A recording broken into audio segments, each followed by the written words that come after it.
Welcome and or welcome back to Off the Reel. If you're new to the channel and you like movie reviews, TV reviews, seeing people do dumb stuff with food, or just hearing people talk about certain interesting subjects, then go subscribe right now, hit the bell, and you can get us whenever we come on YouTube. And today we're reviewing Ant-Man and the Wasp. Let's do it!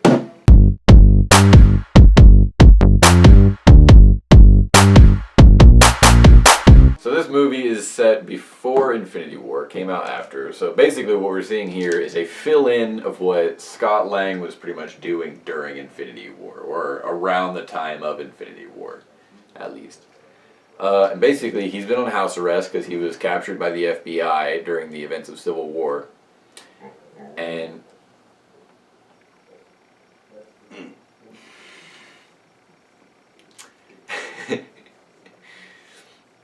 And basically, he's just enjoying time with his daughter. He's coming up near the end of his house arrest, in which he'll just go on parole after that. But basically, he's not allowed to leave his house, as far as the FBI is concerned.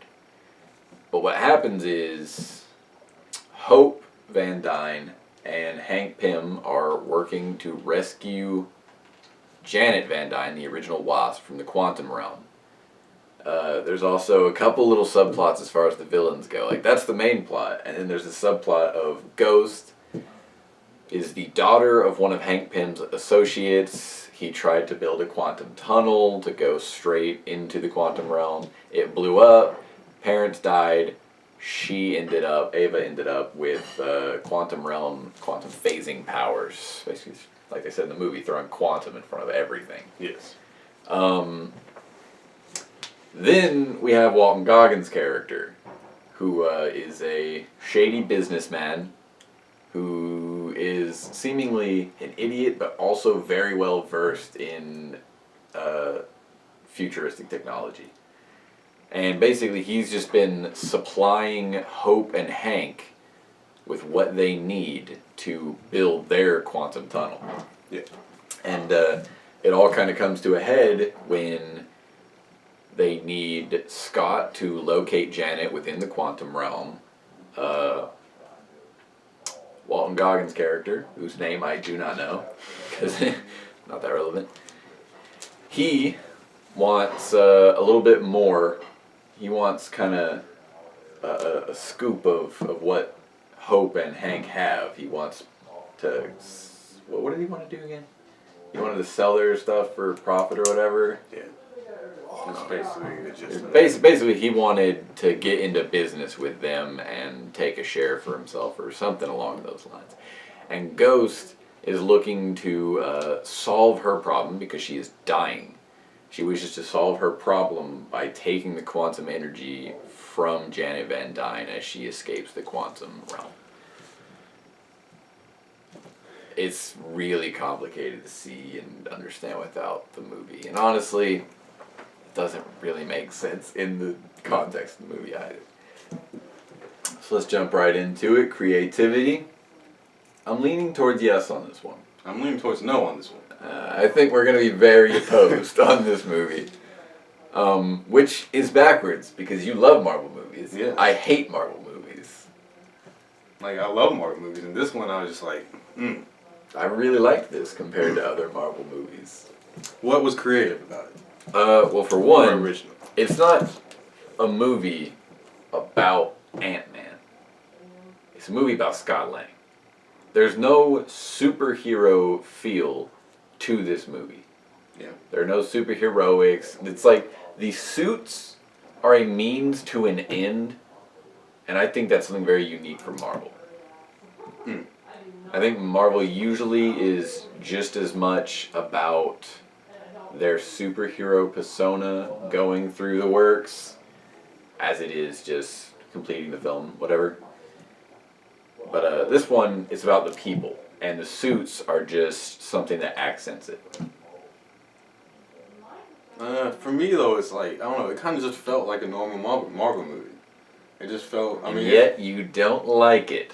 No, I'm saying like, for me, a lot of the Marvel movies are, like, they're good. They're average. Like this movie. It's good. And then you have, you have bad and you have great. And I feel like a lot of Marvel movies are in the middle. They're average or good. And this just felt like one of those other ones. Just I think I would put this towards like the top end of, but creativity. Why don't you? it's just that for me. I mean, I don't know. It just didn't do anything that Marvel really hasn't already done. Gotcha. I mean, even what you said about them using the suits. I mean, technically, I mean, I guess that's the same. I guess it's different in between. You saying Iron Man? No, that and the first Ant-Man, because Oh, Ant-Man's a heist movie though.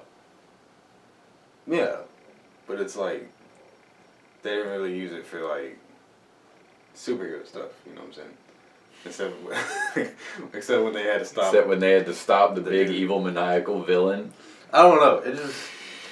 I don't know. I didn't feel like it's. I don't feel like it stands out as like something unique.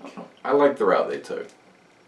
I like getting away from the we're superheroes and we're gonna act like superheroes and be our superhero persona the entire time. Like Black Panther. Black Panther almost did that. But in the end we had to have some crazy stupid CGI underground Black Panther fight versus Black Panther as well. And it's just like they were so close to greatness. Being T'Challa versus Killmonger. And you had to make it like a Black Panther versus a Black Panther. So, or what was it, Golden Jaguar, whatever. So I'm giving it my point for creativity. Can't agree with you on this one. Right. Half a point. We're back to disagreeing. Plot. This is the hardest point, really. All the other ones I think speak for themselves. This is tricky. So, I don't know. It's like, I don't know, for me it was weak in this area. I don't think the plot is bad per se. Yeah. I mean, there's some of the details of like the quantum realm and everything that like it's unexplainable. Yes, very. In that there's no real explanation for it that makes sense. It's a plot device, really. And like, no one explains how she survived there for 30 years. Like, what'd you eat? What'd you maybe drink? when you're that small, you just need like air particles wouldn't even get to you. You're between atoms. Yeah. You're literally in like a different universe, basically. And like, was it actually 30 years to her, or? Yeah, because we do know it works differently. And then there's what happens at the end. And I think overall, we've agreed that it is a very predictable plot. I mean, I walked into this movie, like, as soon as you know the basis of the movie, you know the outcome. Yeah. You know what's going to end up happening. You know they're going to succeed in rescuing Janet Van Dyne. And you know that in the post-credits scene, people are going to turn to ash. So it's like, it's very predictable. Yes. But did Also, you see? Hold on. Did you predict that Ant-Man was gonna be stuck? in Quantum Realm? Yeah. Nope. That's like the only unpredictable thing. It's like he's stuck. That's why he's not. Yeah, it's like they literally just traded in. Yeah. So we got to figure out how he's gonna get out. But yeah, this plot is just it's predictable. It's not that strong. Yeah. So there's a few, I guess you can say, plot holes. Yeah. So no point for plot. Hold up. I just noticed a bit of a continuity error as far as Marvel is concerned. In Infinity War, they say Ant-Man's on house arrest. But no, he wasn't. Well, I mean, He was officially off house arrest when all that started happening. I mean, we don't really know the time. Yeah, we do. The time frame, do we? Yeah, Infinity War all happened in like. Didn't Infinity War happen the same Day? as Thor Ragnarok? I don't know. See, like, Or the same 2 days? but then it's like we don't know when, like, the time between he got off house arrest and when they disappeared. But even if it's only a day, he'd be off house arrest when Infinity War started. I don't know. Well, maybe they just figured he's. Don't try to influence them. They better. Okay, we know. I don't know. I feel like it's kind of get what you're saying, but I don't think it's enough. I don't think there's enough time between them. I'm just saying. To be like. I'm just saying. You'd think they'd be keeping a little better tabs on things. I don't feel like there's enough gap in between the time. Because, like, we still don't know the time. You know what I'm saying? Like, if it was, like, a couple of years, I'd be like, okay, that's a problem. A couple of years? You need a couple of years. Or months. For them to not know that he's off house arrest. They ain't worried about him. They know he was on house arrest, and then... boom. My lord. Okay. You know what I'm saying? Nope. Like, nope. I disagree we don't know with you. when No point. we don't know when he got off house arrest, no and point. we don't know when Infinity War started. No point for plot. Also, whatever. Characters. I think I'm gonna give my point. I like Scott Lang as a kind of like not quite anti-hero, but like he's not the superhero type like that. His little crew. They're good. They're funny. I really liked Ava. I did, I guess. I did. Like, I want to talk to you about one thing though, because there's a scene where she has them all captured and Scott wakes up, and like she's acting like she's really nice. Like she was like really, really nice, kind of shy and cutesy, but like. And then she can like switch on a dime to like murder fest. But it's like, is that like just really who she is, or like she had like a crush on Scott, or like what was that? What do you think? I have no idea. Maybe she's just crazy. I don't know. I like seeing people act a bit human. Nah. I don't know if I liked her like that. I mean, I did. Like her like what? No, like I just didn't know if I just heard. I don't know. I'm very iffy about this whole movie. Yeah, you're really on the fence about it. I liked it better than most of the Marvel movies. So characters. I think I'll give it a point for characters because I did like. Louise is awesome. Yeah. And the other two are good. I think my least favorite character would probably have to be the third of those little group of amigos. Who was that? The black guy. Oh. Yeah, like I don't know his name. Do I know the other dude's name? What's the other dude's name? Weird Russian dude with tall hair. But he was funny. He had the whole like ghost thing going on. Yeah. He was funny. He didn't have a name. He didn't have distinct personality traits. He didn't contribute that much to the movie. So, yeah, it wasn't really all that. I mean, they both didn't really do anything. But he had the whole funny ghost thing going on. Yeah. That was funny. But overall, I did like the characters. Yeah, I did too. Like the main characters, I really liked them. They were done very well. Yeah. And I like the daughter. I forgot. Oh yeah, she was awesome too. Yeah. And I didn't hate her. Like just there was like a little like bit I inside really me that liked was her. like child actor, but then like it was like okay. Okay, so full point for characters. Acting. I mean, I didn't hate the child actor. I thought Ava was really well done.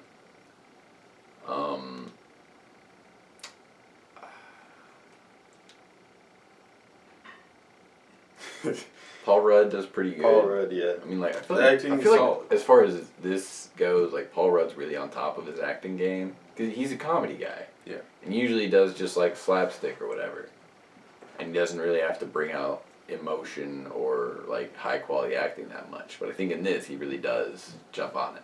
And one of the acting parts was like when she was like basically taking control of his body, and Janet, when he was acting Oh like. yeah, oh yeah. I was like, what? I did like that part. That was interesting. Yeah. I mean, I'm not gonna say that was the best acting I've ever seen. No, but Like you can tell that you can tell it's Paul Rudd acting like a woman. Yeah. But that's what makes it like. But it was funny. Yeah. It made me uncomfortable. I mean, Michael Douglas, right? Is it Michael Douglas or Kirk Douglas? Who we talking about? Hank. You don't know, okay. Nope. I thought Hank was really well done. Well, he had a lot of good emotion going on with Janet there. Yeah. So, Solid acting. I'll give him my point for acting. And of course, Louise. Yeah. He's awesome. Like, so full point for acting. Dialogue. There was a lot of funny dialogue. There was a lot of funny dialogue. But is it strong dialogue? I mean, like, you gotta look at the scene with Louise where he like goes on his like rant about that. So like that was pretty great. Yeah. There's some good dialogue with Ava. I think I'm gonna give the point. I don't know if I am. I don't know. I thought that all the dialogue was very specific to who the characters were, in addition to there being good comedic value in it. Like, it's not just comedic, but like, it was good comedy. Yeah, it was. So I think I'm gonna give it my point for dialogue.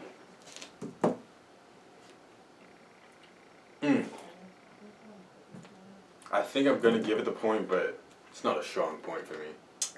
I'm gonna give it. I think it deserves the point, but not like strong. Just like you get it. Gotcha. Full point for dialogue. Visuals. Now see, I'm a little iffy here because the stuff with Ava, I'm kind of on the fence about that, like her glitchiness. Like, I kind of like it, and I kind of don't. The quantum realm, I thought was like stupid. Kind of in like a Doctor Strangey kind of way. Like, let's just make this place as trippy as we can possibly make it. But the stuff with the tardigrades was really good because I happen to be a very big fan of the water bear.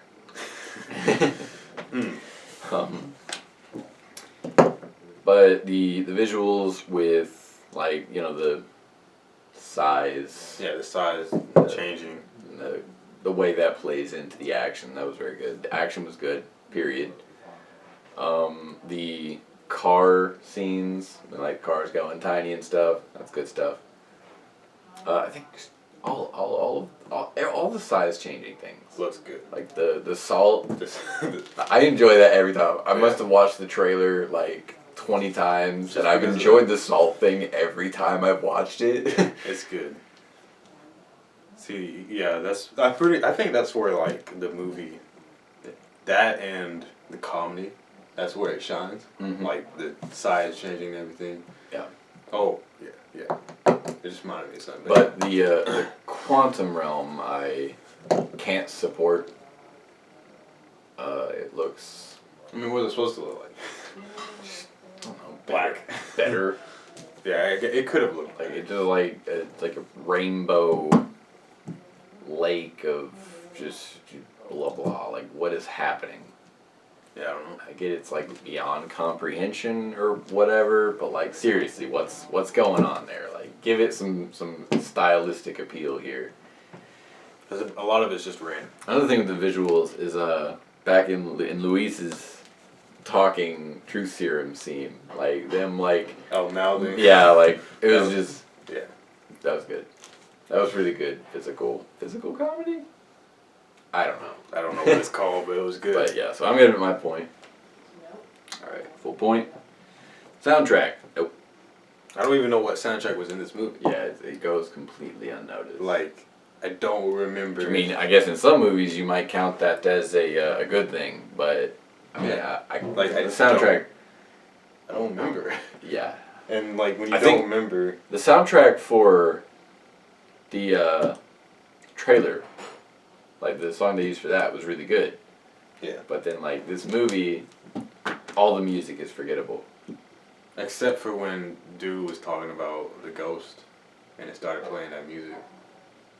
Like that, I don't know what that music's called, but you remember when he was like, that Russian dude or whatever he started talking about, and it actually played like Russian music or something. I literally don't remember a single tone of music from any of the movies. That's the only music I remember. Okay, well I think we can say Soundly, no point for soundtrack. No. Tone. Yes. Give me your thoughts on it. Cause like the comedy was good where it was, Mhm. and then like you had serious moments with Janet and with Ava, and I thought it all blended pretty well. I didn't get taken out of it, Mhm. so Um, thought it all flowed pretty well. there was a single moment in the movie when I remember being taken out of it.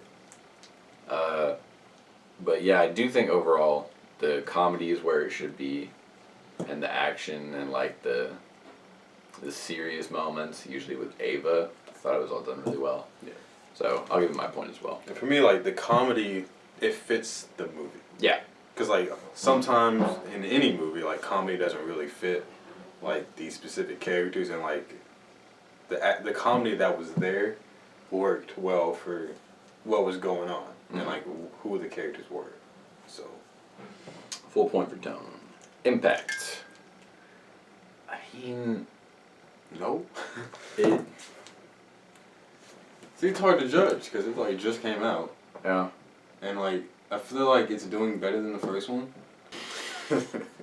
No, I don't know. I don't think the impact is like enough to get the point.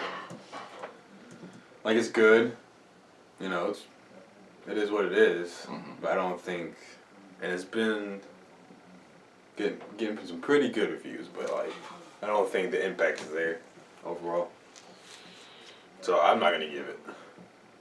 Yeah. It's just a filler movie for Marvel. Yeah. No.